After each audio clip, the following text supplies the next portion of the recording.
right, well, let's talk a little AEW. The time has come. There's nothing else left.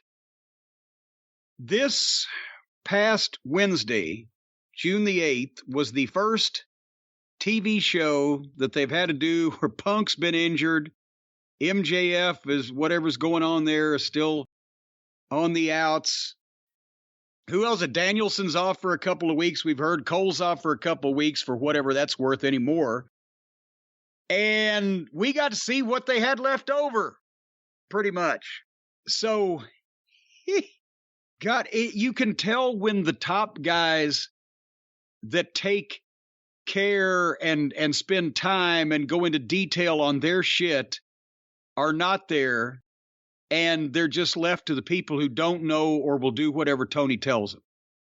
Because it's a massive difference. And the way this thing was formatted. But the opening match was a 21-man casino battle royal where the guys would enter 5 at a time based on what suit of cards they were assigned at intermittent points in the night, with the winner, and a joker then at the end. And boy, he did turn out to be a joker. With the winner facing Moxley later that night in that program, with the winner of that to then face the winner of Tanahashi and Goto at Forbidden Door to be the interim AEW champion to defend that title until Punk returns at a to-be-determined date. So easy to understand. And by the way, I thought Goto just died. Which Goto? Tarzan Goto just passed away. Different Goto. There's another Goto? There are multiple Gotos. There's not just one Who is this Goto? They just said Tanahashi and Goto. He's a younger wrestler than Tarzan Goto, who wrestles for New Japan, who you may or may not see as the interim champion. I would hope sincerely we don't. I don't think there's any chance you will, but unfortunately, we know who it's going to be. It's going to be fucking Moxley again. So we got to put up with more garbage matches every week on television. The other way to look at it, though, is before they knew Punk was hurt, when he was doing the promo after the match, which happened after he got hurt, they teased Punk and Tanahashi, even though they teased it for Forbidden Door. If that was something Tony in his head really wanted, you could put the interim belt on Tanahashi, and then you still get that match. Because I think there is a problem. If they put it on Moxley, I don't know. It doesn't feel like the time. Does Tanahashi live in Japan? I believe so, yes. Is he not one of New Japan's top guys? He is absolutely, for the last 15 years plus. What are the chances he's going to come back just every week? And how much would that cost? And who would give a shit? Interim champion. How many appearances does he have to make on TV? How long's Punk going to be out? We still don't even know that. Right. Surgery on his foot. What does that mean? Could be a bunion. Well, as we've seen from those TV commercials, the bunion can be devastating. All right. Anyway, running through this battle royal real quick. The first 5 were, I started to say Kim Darby. She was a perky little thing. Darby Allin, Tony Nese, who I don't think we've ever actually seen him wrestle a singles match yet. He's just around sitting in the crowd a lot. Darby Allin, Tony Nese, Lance Archer, Eddie Kingston, and Daniel Garcia. Can't start one of these things without him. Kingston and Garcia had a fight while the other 3 stared at him. Darby jumped out to the floor and got his skateboard. Came in the ring with a skateboard and started just hitting Archer with it, and then knocked him out of the ring and did a dive. So the battle royals are now no disqualification. You can bring in your skill. Why doesn't everybody then just bring in a goddamn sledgehammer? Or maybe an assault rifle? Those are easy to get. So within seconds of this thing starting, they're hitting each other with skateboards. Then Darby and Kingston had a slap fight while everybody else disappeared. You couldn't see anybody. Then they played music, and here came more people. Ricky Starks, Jake Hager, Felix, Swerve, and Keith Lee. And after pretty much no motion in the match for the first little bit, now they were 100 miles an hour doing things during everybody's entrances. Because, as I said, when everybody was already in the ring beforehand, it might be two guys and the other three have disappeared, or maybe they're just wandered around. But once people start coming into the ring and you're trying to pay attention to the entrances, see who's coming in, that's when they kick it up 2 notches in the ring and they're going 100 miles an hour. So in the ring, it's a mess. Darby Allin at one point dropped Daniel Garcia on his head. Felix is the shits. He can spring up to the ropes and jump off the ropes and turn around, jump down, pick a bale of cotton, as long as he's flipping around in the air, and anything else he tries to do looks like shit and the timing is off. He can do his gymnastics. Now all the entrances are over with. Everybody's got in the ring and everything came to a halt again. And then it looked like a drunken bum fight at one point. Keith Lee went to run. Nice is on the apron. Keith Lee went to run behind him and do the pre-planned spot where he knocks him off the apron. But Nice not only wasn't looking for Keith Lee, but walked down the apron and turned his back on him. So Keith Lee had to run up. Did you see this part? He ran up and went to hit Nice from behind and realized that he wasn't looking and he would kill him, so he just stopped. And then he grabbed him and turned him around and just clubbered him. And then they got reconnected somehow, and Nice gets back up on the apron, and then Keith Lee just looks at him and pushes him off. L.A., who is L.A. here? Who's L.A.? Lance Archer. Oh. Lance Archer. See, I'm trying to abbreviate. Lance Archer and Keith Lee went to do a big spot, and right as it paid off, they were about to go over the top rope. The camera cut away. So one of the announcers called, well, Lance Archer's been eliminated, or Keith Lee's been eliminated, but he wasn't really. He rolled back in and dumped Lance Archer over the top. And then more music played, and here came 5 more guys, plus hangers on. Little Brutus, Take a Shit still there. And then here came Max Caster and the Gun Club, with Bowens in the wheelchair being wheeled by Billy. And again, Little Brutus gets in the ring and starts doing shit. Take a Shit gets in the ring and starts doing shit, but they know that Caster's got a rap. So now they've got Caster on the ramp rapping while they're going 100 miles an hour in the ring, but nobody's paying any attention to that because they were listening to the rap. It's so distracting. Did you enjoy the rap, Brian? I always enjoy Max Caster. He's creative. He's funny. They got a whole thing going on with the Gun Club, who now have a new nickname that everyone's just accepted. I get a kick out of it, yeah. Well, I'll tell you what I did, because sometimes we don't give Caster his due. So what I did was I transcribed the rap. Would you like to hear me read the rap? You transcribed it, really? I transcribed the rap, and now I've been reading the rap. And if you've read the rap that he's written, you'll know it's a really well-written rap. So he said, and I quote, "Listen, yo, Acclaimed and the Guns, yo, we back in the zone. All y'all gonna choke like Patrick Mahone.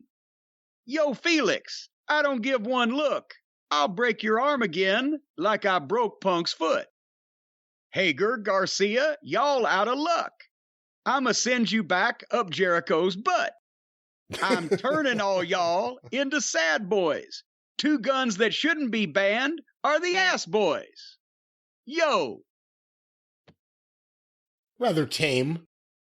He didn't get anybody's vagina or anything on this one, but we'll try to keep a running account of these as we go forward.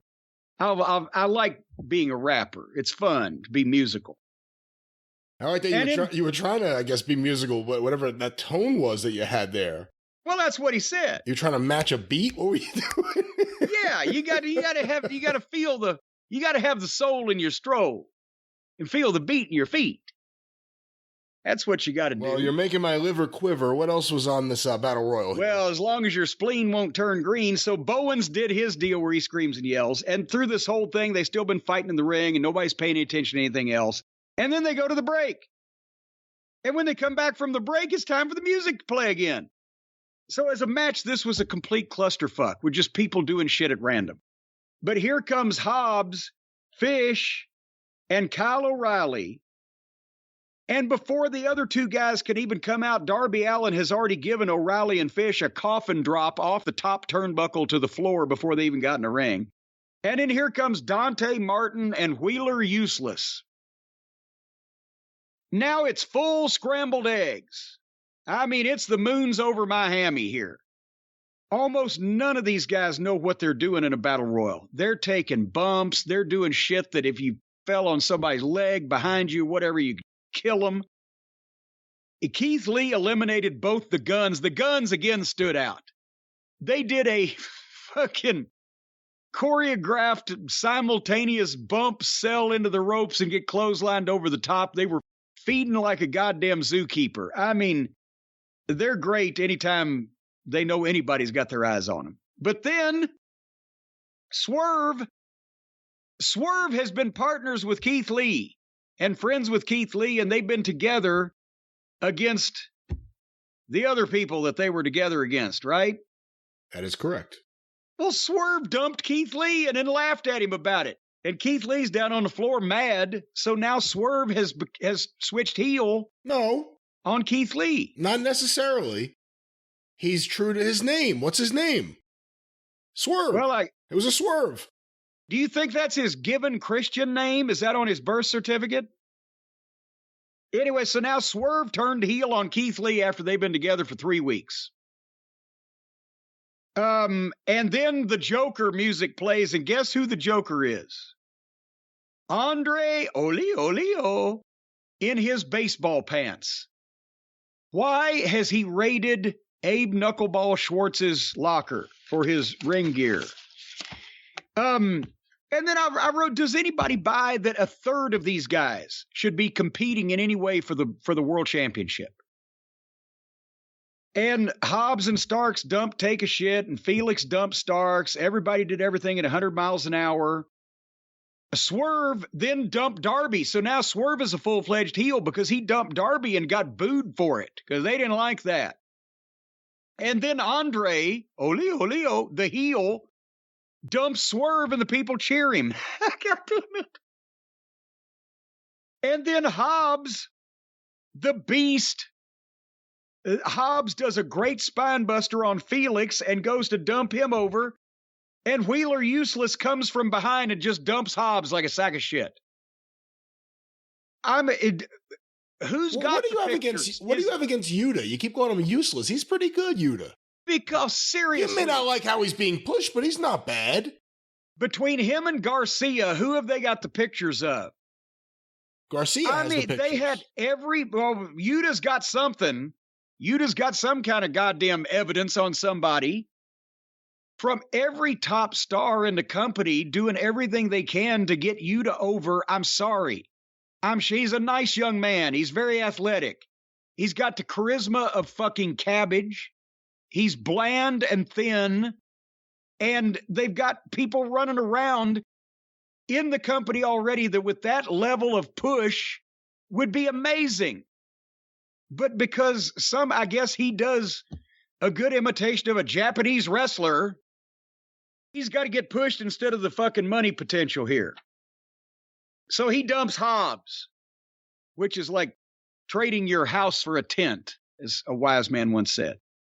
So the last four were Yuta, Andre, O'Reilly, and Felix.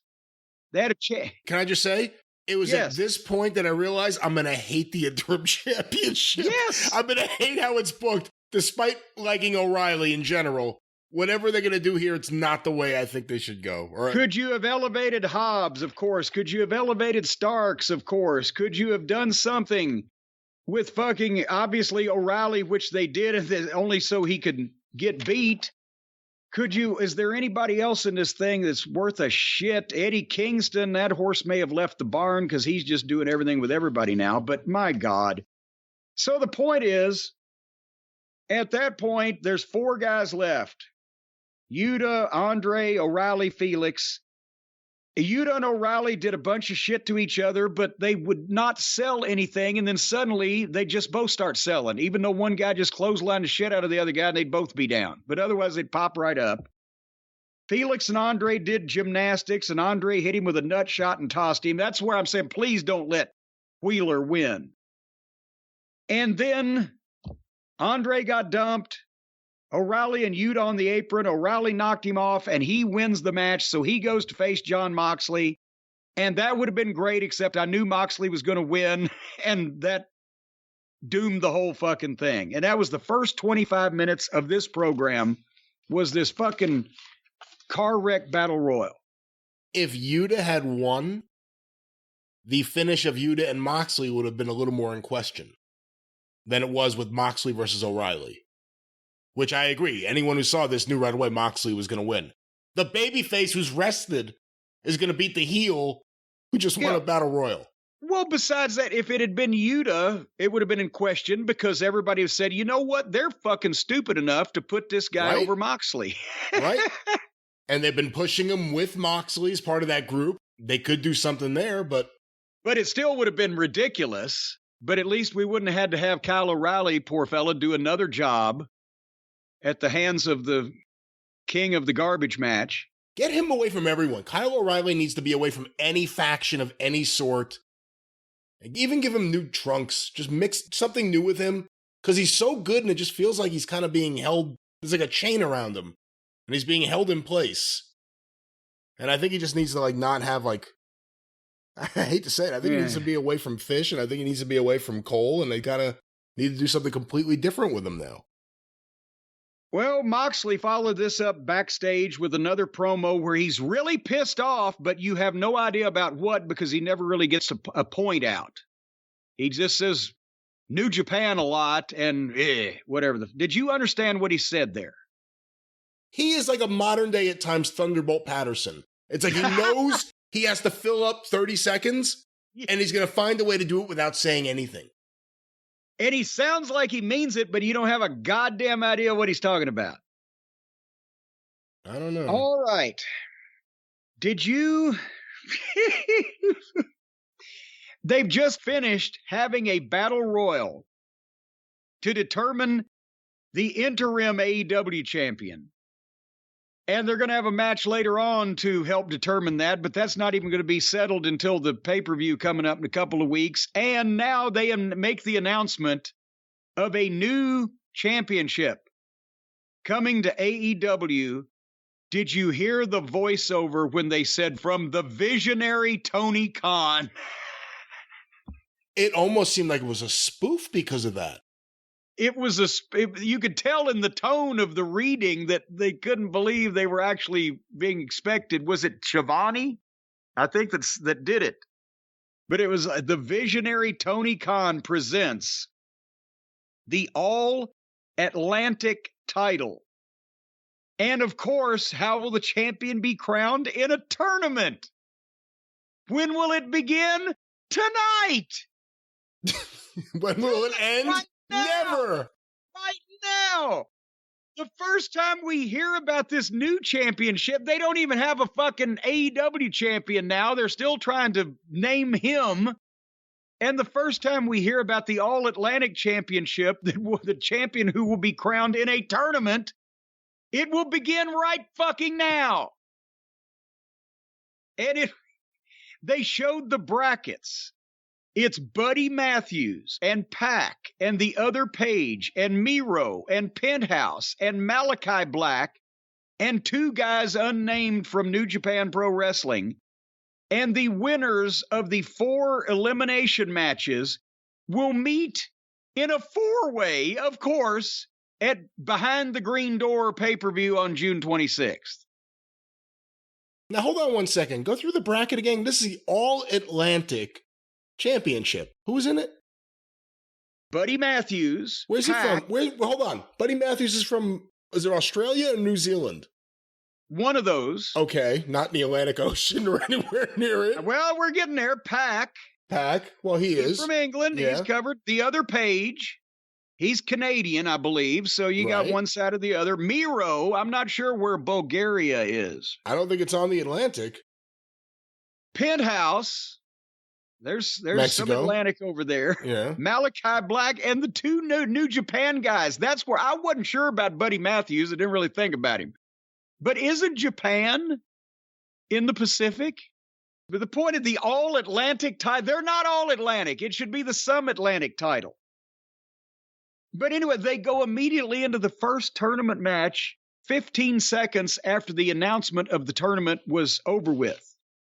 And it's Buddy versus Pac. And the good thing was a sign in the crowd that said free MJF. But here's the deal.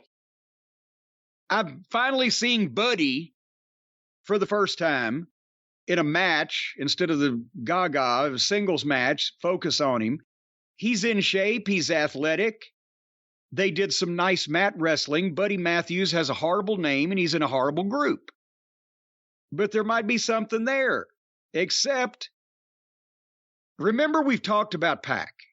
He looks good, too. He's built like crazy. He's athletic. He looks like a badass. As long as they were doing the mat wrestling and the British stuff, they were fine. You know, takeovers and leapfrogs and drop downs. Then they did some kind of goofy slide in and out spot, which they went to the break on. One guy slid out on the floor. The other guy was going to fucking come after him, but that guy dives back in the ring when that guy's on the floor. And then they switched places again. And then they both slid out and looked at each other. And then they go to the break. As soon as they go to the break, Pac, in commercial now, in picture-in-picture, Pac throws Buddy all the way across and through the announcer's table out on the floor. They couldn't actually put that on TV. If you hung with picture-in-picture, you saw it. Otherwise, all you saw was them fucking sliding in and out. Something always happens at some point in Pac's matches where they fall apart and make no fucking sense. I mean, they came back from the break and they trade the forearms and kicks where nobody sells until they both sell. And then Buddy did a sunset flip roll through power bomb. That was nice. Got a 2 count. Then everything came to a halt again for a few seconds. And then Buddy went into the corner and bent over and stood in a position for Pac to hop up and give him a reverse Hurricane Rana that almost broke both of their fucking necks. And then Pac hit a kick and a flip off the top rope, 1, 2, 3. So Pac advances in the All-Atlantic tournament.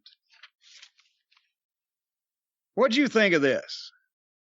It was all right for what it was, but, this was one of the worst episodes of Dynamite I've ever seen. And this match was just in the middle of it, and nothing on this show was really good. It really stands out. A lot of people pointed out how they thought things changed after Cody was actively involved, that they saw a noticeable change in various segments. Like you said at the top, this is without CM Punk and without MJF. And this show was a mess, in my eyes. Announcing this title all of a sudden, they said we're going to have a new title. I'm like, oh, here we go, the Trios Championship. No! A unnecessary title no one thought of. The All-Atlantic Championship. Well, I wrote it down here because, and Paige later on, we'll get to it, he's bitching and whining about challenging for the IWGP title. Because he actually said on their TV show, well, there's more than one world championship in wrestling. So I'm not going to get a shot at the AEW title, so I'll get one at the New Japan. So they've got the AEW champion, the interim AEW champion, the All-Atlantic champion, the Ring of Honor champion, the New Japan Pro Wrestling champion, the TNT champion, the TBS champion, the FTW champion, the ROH TV champion, the Owen Hart Tournament champion, male and female, with belts. And I'm not even getting into tag teams. Trent was in the ring for a live promo. And like every gripping orator, he opened the promo with this phrase, guys, I'm kind of bummed out. His best friends aren't there. I think, have they gotten rid of Pockets finally? No, He's injured. I guarantee they're going to try to surprise people and all of a sudden that music's going to hit and he's going to slowly walk out. He's coming back. I don't think he's gone. I don't know. Dwarf Dong Sucker just disappeared. Jelly Nutella just disappeared. All the dreck has just kind of disappeared. They never moved the ratings, and Tony Khan never dressed like any of them for Halloween. Pockets ain't going anywhere. Mark my words. Well, they wasn't there tonight. Old Chucklefuck, Muffin Top Taylor, and Pockets weren't there. So he starts... But let me stop you. You asked about Pockets. You didn't ask about Chuck Taylor. To me, that's the more interesting one because now you go. We've seen Trent a few times with Rocky Romero. They used to be a tag team in New Japan. They've been teaming up again, and now there's a New Japan AEW connection. He's all of a sudden teaming with FTR. He's all of a sudden doing bad promos on his own in the middle of the ring. Now, he still has the best friends music. But you got to think whoever Tony listens to doesn't kiss his ass and tell him this stuff's all great has to be telling him, you know, that Chuck Taylor, if only Trent didn't have that hanging around his neck. So who knows? Well, because he mentioned Roppongi Vice. But, you know, that's the thing. Again, Trent says Roppongi Vice deserves one more shot at FTR and those tag team titles that they hold from another company that doesn't exist anymore. And that's great if you know who Roppongi Vice is, but Roppongi Vice has only been on the show, twice or three times? He could have said me and Rocky, whatever. It's the same thing as Ring of Honor in 2007. It's a private club. They don't want anybody to understand because all of the nerd marks don't want normal fans coming in, screwing their shit up by expecting it to make sense. Anyway, so he calls FTR out. Their music, here they come. Jim Ross says, arguably the best tag team in the world, Excalibur. Read it. He can't even do his job to say, well, yes, you're right, JR, because he knows that the fucking smarmy little fucking Cucamonga kids that got him the job that he don't deserve will be mad if he agrees with Jim Ross that FTR are arguably the best tag team in the world. So then JR says, well, I know you're a fan of the Young Bucks. And old Sockface goes, well, Jungle Boy and Luchasaurus as well. So he's a fan of all of the tag teams as long as they're the Young Bucks or friends of the Young Bucks. That was quite telling that got on the air. I mean, obviously it's a live show, but Jim Ross making that statement, which is a pretty benign statement because how can anyone argue they are? Even if you're a fan of the Young Bucks, they're one of the best tag teams in the world. And when he threw it at Excalibur, he froze. How about that? It was like Ivanka tried to tell the truth on her fucking daddy. Under oath.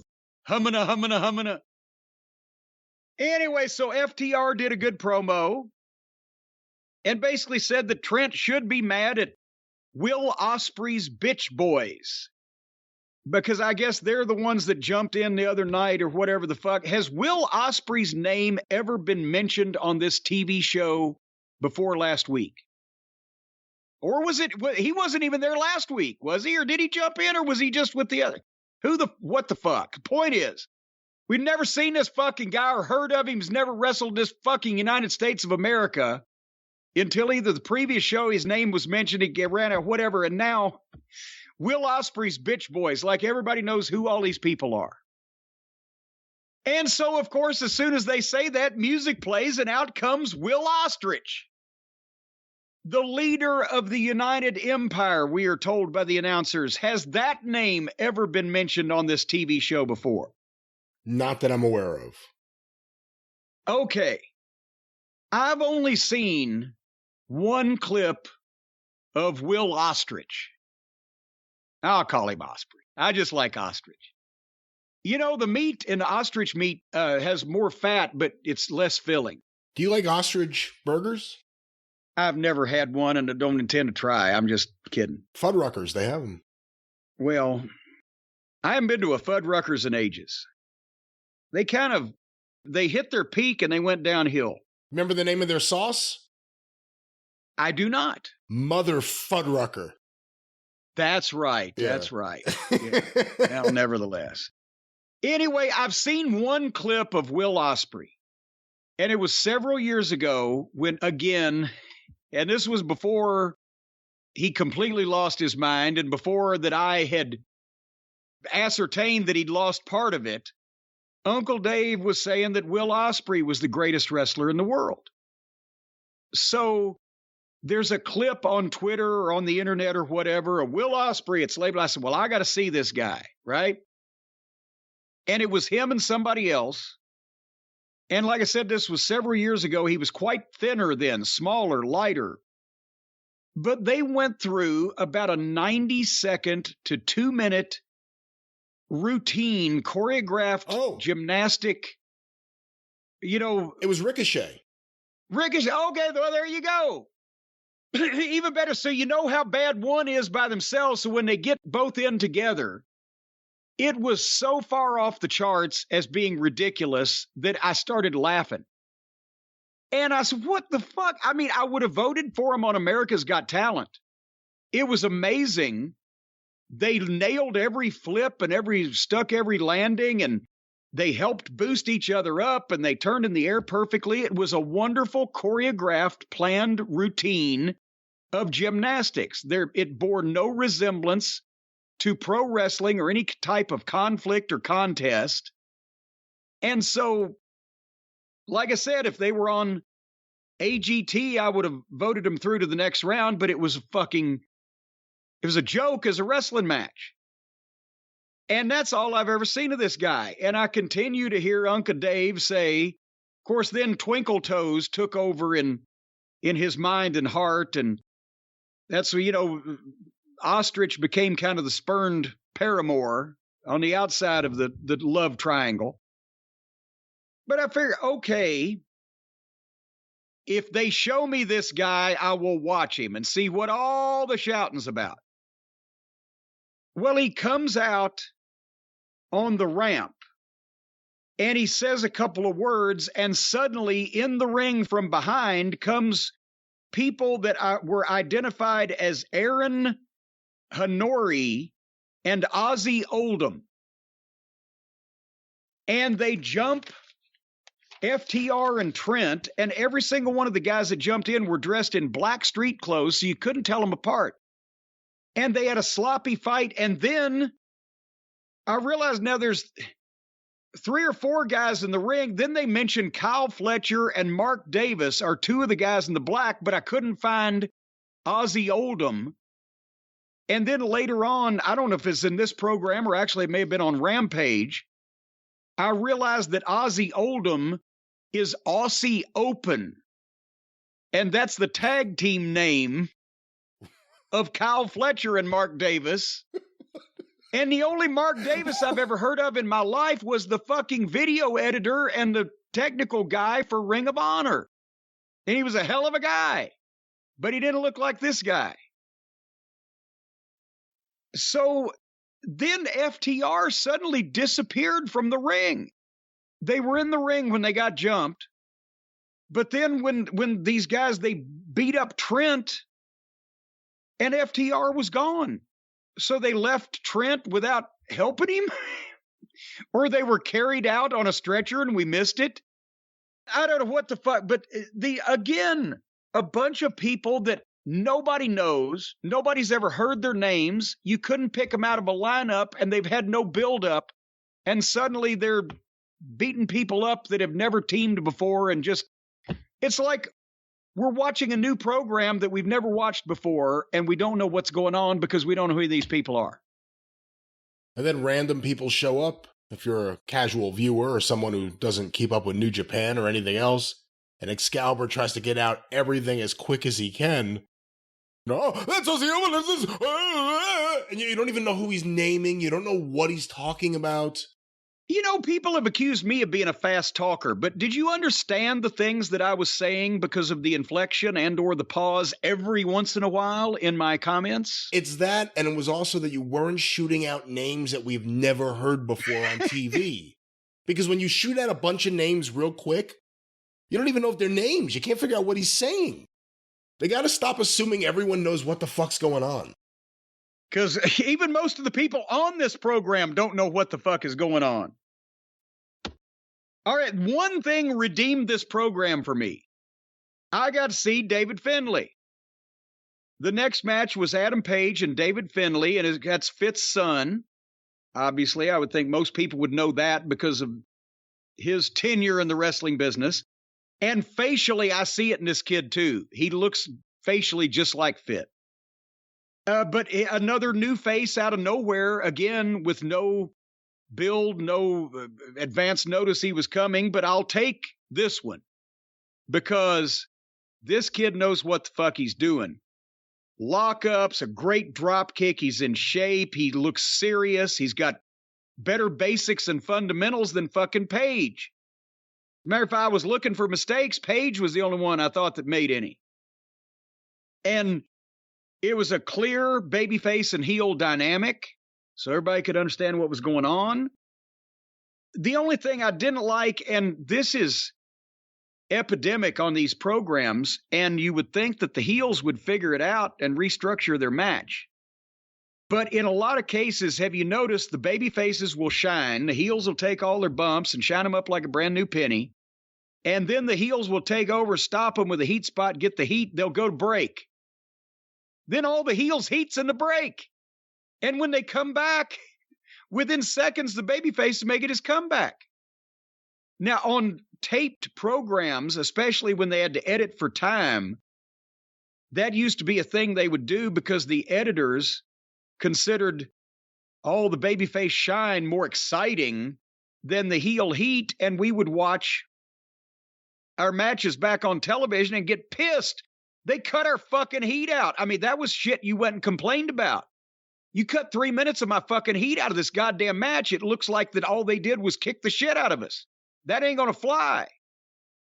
But now it's what they do every fucking show. Heat starts, they go to the break, they come back, the babyface making a comeback. These are the most ineffective, impotent heels I've ever seen in my life. So they come back from the break. Finlay was getting the heat. Page immediately makes a comeback. But Finlay, good bumps, good body language. This is a guy they ought to sign. But again, even though I like Finlay better than I like Page in this context, the former champion that just lost in the highest profile match of his career against CM Punk is being taken to the limit by somebody that nobody that watches this television program has ever heard of before because he's never been here, never been mentioned. But, in this case, hey, let's get Finlay over. I've given up on Page. What a great over-the-knee backbreaker by Finlay. Kicked more shit out of Page, and finally Page hit the clothesline and the buckshot 1, 2, 3. But I'm a fan of David Finlay's. I could see more of him. Could you see any more of him? Yeah, it was a good match. The problem is, it's hard to get invested in some of these guys when I don't think we're going to see more of them. Some of these New Japan guys, they just drop in. Oh, yeah, then we'll they probably disappear. never see him again. Remember they made a big deal out of Jay Slingblade White? And I was like, all right, let's give him a chance. And he had one match, and we haven't seen him on TV again. So, we'll see. It's all right. Again, I think this was just overall bad show and at times a dry show. And it just felt like there was no energy, for me at least. That's the way I felt. Now, wait a minute. The dryness is coming up because Page is going to speak. Well, that's what I'm referring to. Yeah. He did the in-ring promo. And there was a lot that he wanted to say about the AEW world title, but tonight's not the night. It sounded like little bitch boy here is not happy that he lost the belt and then the guy that won it from him got hurt. It sounds like he was having a little tantrum because he mentioned, well, I wasn't in the Battle Royal for it. That's, again, are they switching him into a whiny, bitchy heel because that's the way he comes off? Or is he just coming off that way and there's nothing they can do about it? But did you pick up on the little comments about I won't talk about the title tonight and I wasn't in the Battle Royal. I guess I'm not going to get another title shot at the AEW title, but there's more than one world championship in wrestling. Sure, there's 15 of them in this company alone. Yeah, I think you're looking at the next Ring of Honor world champion right there. He's going to do to Adam Page what he did to FTR. Well, he challenged for the IWGP title at Forbidden Door against Okada, I believe.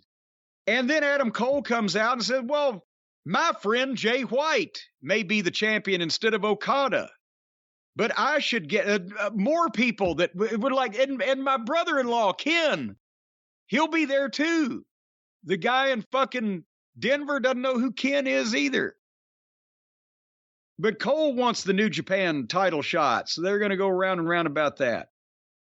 Tony Schiavone was live in the ring with Wardlow. I'm going to get to the meat of the rest of this matter fairly quickly. Wardlow looks great in street clothes. They told Wardlow to say that he refused to be in the Battle Royal, and he revealed the reason because, and by the way, when Wardlow starts talking, he takes the microphone and Schiavone just vaporizes. You never see him again. The announcer, the interviewer, he just takes off. But they actually had Wardlow say he didn't get in the Battle Royal because if he can't beat the real champion, CM Punk, for the AEW title, he doesn't want it yet. Even though if he won the interim title, it would guarantee him the very first match with Punk when Punk comes back. But that's a logical loophole that evades all of them because they just told him to say that he refused to be in the Battle Royal for that reason, not thinking that anybody would think it through because they didn't want to put Wardlow over in that Battle Royal because then they'd have had to have Wardlow and Moxley. Tell me how that one was going to come out. They kept Paige out of the Battle Royal. Cole's injured. They kept Wardlow out of the Battle Royal. It's interesting the people they kept out of the Battle Royal. Anybody that you would think might be able to win it. So, he's lost his chance now to actually earn the chance to face Punk. But the title that he does want is the TNT title. And if they keep giving Wardlow convoluted shit that's either hard to explain or hard for the people to understand or hard for him to fucking explain because he doesn't understand it himself, they're going to bury him. And again, I worry because he's not got an MJF to be his antagonist. And the reason I have much worry is because as soon as Wardlow mentions the TNT title, then there's Scorpio Sky on the other page and Dan Lambert instantly out, but nothing happens. But they go then to Mark Sterling, the fake lawyer, in a black neck brace to match his suit, and security guards standing there. Remember, he's filed a fake class action suit because he's a fake lawyer for fake offenses that were done against the fake security guards that everybody knows is fake. And when Wardlow was beating him up and power bombing him and throwing him around like sacks of shit, that was entertaining because we don't give a fuck about those people. And we wanted to see Wardlow do that. But now that Sterling, who everybody knows is fake, and these miscellaneous fake security guards are filing a fake lawsuit against Wardlow, and they're going to give this TV time, Wardlow better have a fucking fallback career. And what was said was that either Mark Sterling says you can either face me in court or you can wrestle 20 security guards next week on television. Can you imagine the hot garbage that this is going to be when, again, running in the cage one at a time so they can get wiped out, whatever, that's fine. But actually, the promotion sanctioning or Wardlow agreeing to, or anybody even giving a passing thought to that. Well, instead of this lawsuit you're threatening me with, I'll just fight those 20 guys in a match on TV. Fuck you. Whatever fucking drugs Tony is on to take care of whatever thing he's got going on, he needs to either take some more or back off of them. One or the other. Then the Hardly Buddy. Do you want to see Wardlow versus 20 security guards, Brian? The biggest fear we had was, and we said it for weeks, what are they going to do with Wardlow after MJF? And it has so far been incredibly underwhelming. He's starting to feel just like everyone else, mixing with everyone else in stupid ways. I mean, the Sterling thing, like you said, it's taking Wardlow to a goofy level he doesn't need to be. And now we're going to get to just watch him kill 20 guys. I'm sure it's a great idea in Tony's head. We'll see how it comes across on TV. I do think they should have him just destroy Scorpio Sky and get that belt on him and just have him destroy people week after week until there's someone that's a good opponent that finally either shows up or gets a push, like a Hobbs or someone else. The Hippocratic Oath of Wrestling. First, do no harm. People are liking something, just give them some more of that until you've got a good option. But And again, Wardlow, it's not Wardlow's fault. He's got that great look. He looks great in street clothes. He looks great in his tights. He looks like a star. He can move. He's got the size, the athleticism. He doesn't have the experience. He doesn't know how to take care of himself. He needs a strong booker and veteran talent around him.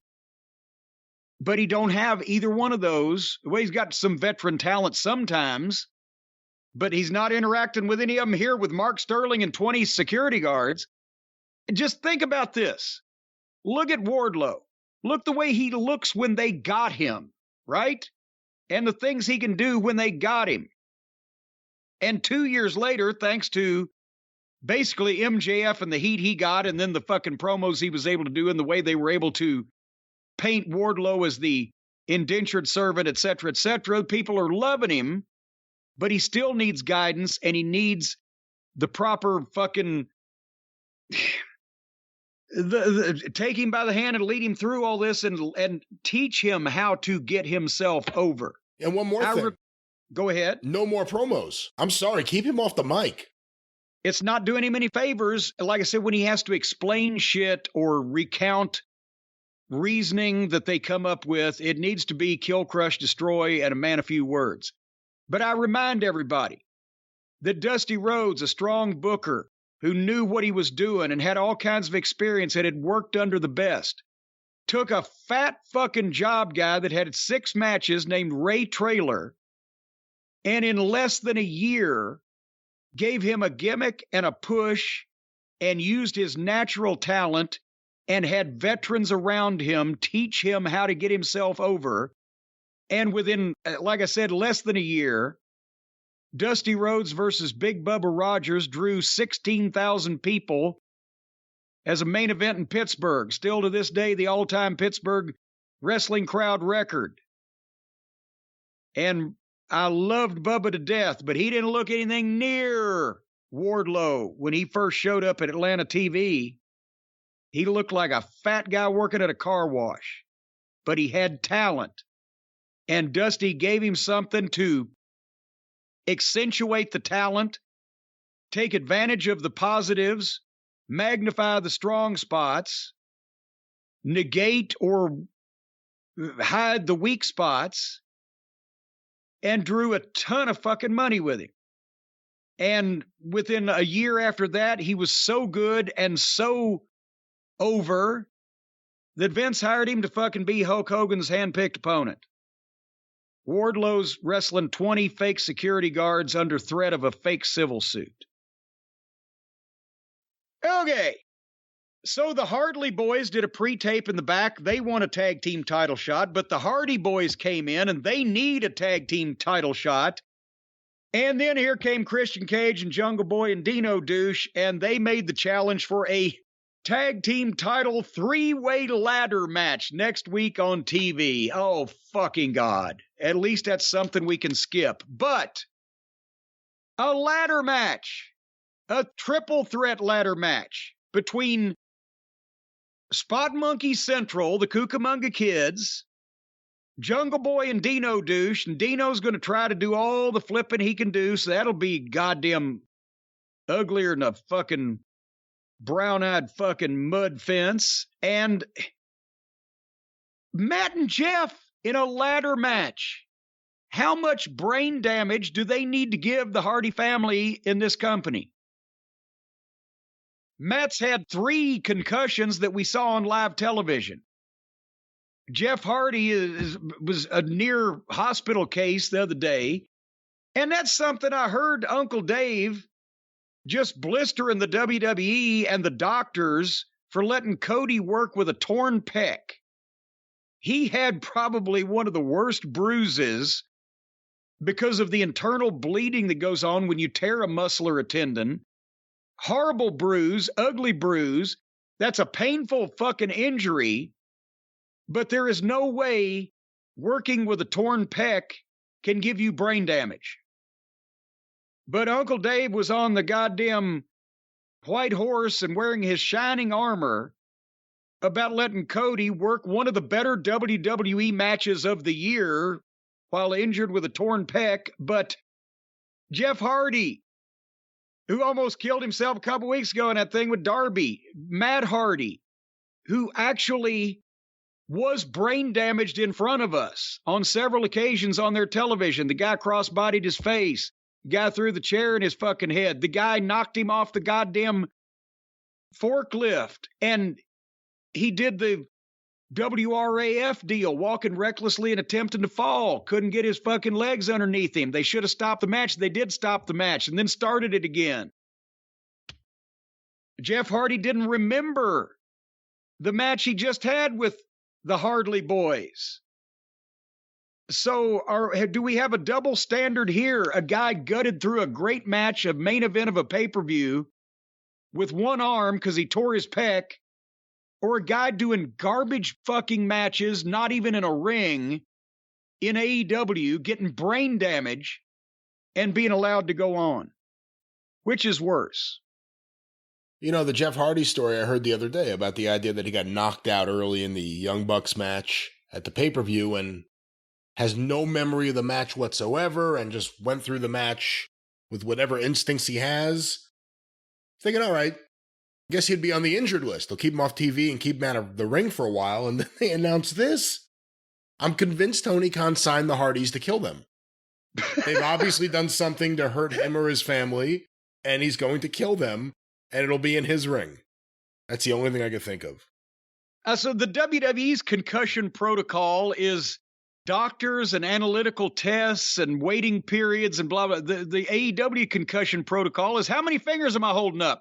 2? Close enough. It was 3. Anyway. And I'm still, by the way, on the Cody thing, I'm still kind of uncomfortable with Cody working that match. I mean, I know it all worked out. He got the surgery, and hopefully in the Royal Rumble, he looks great. But it was hard to watch that match because of the swelling, because of the discoloration. So I'm not defending that either when I say it. But you know what? Here's the thing. This was kind of a flashback. You felt your stomach was queasy watching it because of the nature of the injury and the visual nature of it. And you also, it had to hurt like shit, and you were worried and concerned about him. And is he going to hurt himself worse, right? And boy, now imagine the only thing different is you don't know it's a work. And you think the other guy is trying to hurt that injury even worse. How worried would you have been? I would have been ready to climb the cage with a chair in my hand. There you go. That's exactly the way that the people in the buildings felt about every top babyface in the history of wrestling in the territory days. They were worried about him because if he wasn't going into the match with an injury, then he started selling one in the match. That's the way that the heel would get heat. And the feeling that everybody had, because I've witnessed it. I had it when I was young enough, and then I've witnessed it in a lot of other people. The feeling that everybody had watching Cody wrestle, knowing he was legitimately injured and there was a chance that he was going to fuck himself up, even though the only way he really could have fucked himself up any worse was if he hurt something else compensating for you can't, as we mentioned, tear a tendon or a muscle twice. It's gone, it's gone. But the people were worried about the babyface, physically worried about his safety and welfare. That's the feeling they had in main event matches, and though not just once in a great blue moon, but every week. We're worried about this guy. He's going to get hurt unless he beats this fucking whoever and wins the title back and gets even for what happened to him. That was why they were on the edge of their seat. That was why they were trying to climb in the ring and help. The only difference is what we were looking at with Cody is those people didn't know it was a work and thought the opponent was going to, instead of trying to help him get through it, thought he was going to make it worse. But anyway, so I wasn't. If you're a fan of the Hardys, do you want to see them anymore? I mean, I'm not even talking about I'm not even talking about creatively, just in terms of their health. Do you want to see them anymore? And that's it. And in 1990, when did Dude Love start? 1997 or 8? Was it? It was 7. 7, I believe. Okay, 25 years ago. How old was Mick Foley? He was still in his 30s, right? And that's when I told him, because he came to me and he said he loved the dude love concept because that was his thing he invented when he was a kid. And he never thought he'd actually get to do it for real in wrestling. And then, of course, he realized that he'd never really done it for real and never on TV. And he didn't really know who Dude Love was. But Dude Love, he felt, was shortchanging the fans because Dude Love wasn't doing the high risk shit and taking the big bumps. He was the fucking, hey, Valiant Brothers, woo, mercy guy, and the strutting kind of ladies man guy and the peace tie-dye kind of guy. He wasn't getting bashed with chairs over his head or falling off cells or going through tables. And he felt like he was shortchanging the people. And I said, Cactus, I said, the thing is, you have a very special talent and or position with these people. They have come to like you. They don't like your gimmick. They like you as a person. You shine through, whether it's Cactus Jack or Mankind or now Dude Love. I said, and the Hell in a Cell was just the previous year, right? No. That would be when he came back, he took the bump. The Cell was 98. So he'd been doing the other, right? I believe so, yeah. So the point is, he'd been doing Mankind, doing all that shit. Remember the bump he took against Michaels where he got drop kicked off the ring apron, September of 96 in Philly, and went head first through the table. Table didn't break in half. He went head first through it. A hole came in it. He'd been doing all that crazy shit, but Dude Love didn't. And I said, the fans have come to like you and to care about you, and they're not enjoying anymore seeing you hurt yourself or do things that are going to damage you. They want to be entertained by you now, but sometimes you go, and they want wrestling and they want action and excitement, but sometimes you go too far. You go so far, they feel uncomfortable. They don't want you to be hurt. And so they don't feel like Dude Love is shortchanging them because you're giving them a different part of you, and let your body rest up. So he did that for 6 months or whatever, and then the next summer he took the fucking bump off the cage. But, he couldn't stay away from it. But that's the thing, is it's a completely different mindset from the fans and the wrestlers where, Cody, he knew, because you could tell from the way he was selling that from the beginning, that was a Dusty Rhodes special. He's got the people's sympathy, not in a working way, but in a shooting way. They know he's hurt. He's going to milk that cow for all the fucking juice she's going to give. And it was great because they were worried about him. And that's a feeling that nobody has for the baby faces anymore. Nobody's worried enough to care about their well-being and want to help them if necessary. So anyway, back to this rotten fucking program after we've had that editorial announcement. The women's title was on the line. And we've still got women's tag team champions and 6 women champions to go. So we got a bunch more belts. I'm glad he made a bunch of them. Thunder Rosa versus Marina Shafir. Tell me, Brian, is Marina Shafir not the one that is married? Her last name is Shafir. Okay, well, whichever one she is she not the one that's married to Roderick Strong? She is. Do they never speak? They never wrestle in a ring together, if that's what you're asking. You would have to have thought that Roderick Strong, in ring, is one of the all-around best, most polished talents. He can do anything and go, his cardio, everything.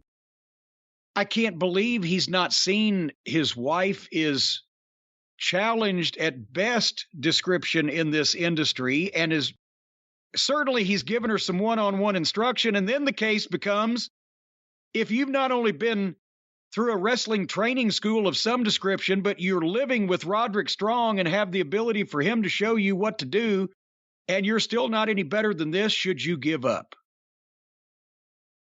That is the question. Who do you blame for that Boston Crab? Well, no, all of this was Marina, and because even if you're trying to feed somebody your legs or your arms or something so they can get a hold on you, when you don't know what they're doing, you don't really know which way to turn, and then they drop what they've got of yours. They drop it because you turned the wrong way because you don't know where you're fucking going. I mean, she fucked up a snapmare. She grabbed Thunder Rosa at one point like she was going to snapmare, but then as Thunder Rosa tried to take the mare, Marina just walked to the middle of the ring with her arm, head in the... I don't know. Jim Ross said, well, this is possibly a clash of styles here. I've seen smoother shoots. And she almost killed Rosa with a snap suplex. We've not seen Marina wrestle, but maybe once, or was she in a multiple person match or whatever, but they went to a break in the middle of this. Didn't we see God. We saw her in Jade, I think, didn't we? You know what? I don't know, but it was another match that was abysmal. It was her and Jade. Hurt the fans' feelings. That's what it was. And they came back from the break, which I was paying closer attention to the commercials because I knew it was going to come back to this. But when they came back, Rosa was apparently in mid-comeback, but it wouldn't end. And I wrote, poor Thunder Rosa. And finally, she won with a roll-up, 1, 2, 3. And then Marina attacked her and got some heat afterwards. And Toni Storm hit the ring and made the save. And they both beat Marina up. So they beat the heel. They have her jump on the babyface afterwards to get some heat back, and then they have another babyface come down, and the two babyfaces beat the shit out of the one heel again. What? And it's not like this doesn't happen often these days. Again, at one point, if you'd have pitched that finish to the heel would have said, well, I tell you what, since you've just beat me, I'm going to go on my merry way and leave the ring while I've still got a career, because now you want to beat me. Then you want me to get back on the fucking guy that just beat me. And then you want two of them to beat me up again and run me off. Why don't you piss in my mouth while I'm down there? But now Mark bookers and inexperienced wrestlers put this shit together just so everybody gets a chance to do some of their shit. And then the main event, and I just remembered something. The main event was Kyle O'Reilly and Jon Moxley, with the winner going on to face the winner of the cat that chased the rat that lived in the house that Tony built. And I said at the start of this, I like Kyle O'Reilly, but can anybody have a match with Moxley where it doesn't suck and it'll be any different and it won't be the garbage match and the fighting on the floor and the drinking of the blood? And then I just now remembered as I'm looking at my notes, I stopped this because I needed to go take a piss, and then I went downstairs and took Harley out to piss, and then I got started talking. I forgot to watch the match. What happened? Moxley won, and he is going on to face the winner of another match for the opportunity to be the interim champion. Did I miss anything? Nothing that you would have enjoyed because you don't like Moxley. O'Reilly looked great. O'Reilly's been looking great. They got to do something better with him. Well, we don't have to worry about that sooner or later, because within the next few weeks, it'll be a lost cause anyway. The bloom will be so far off the rose that O'Reilly will be pigeonholed as to where he's been, which is a guy that loses most of the time and hangs out in a group. Because the way that you introduce people is generally the way that people remember them. Except when you scream all their names at the same time and nobody knows who anybody is to begin with. Then you don't remember them at all. I'm sorry, I'll try to remember to watch the main event next week, but God almighty.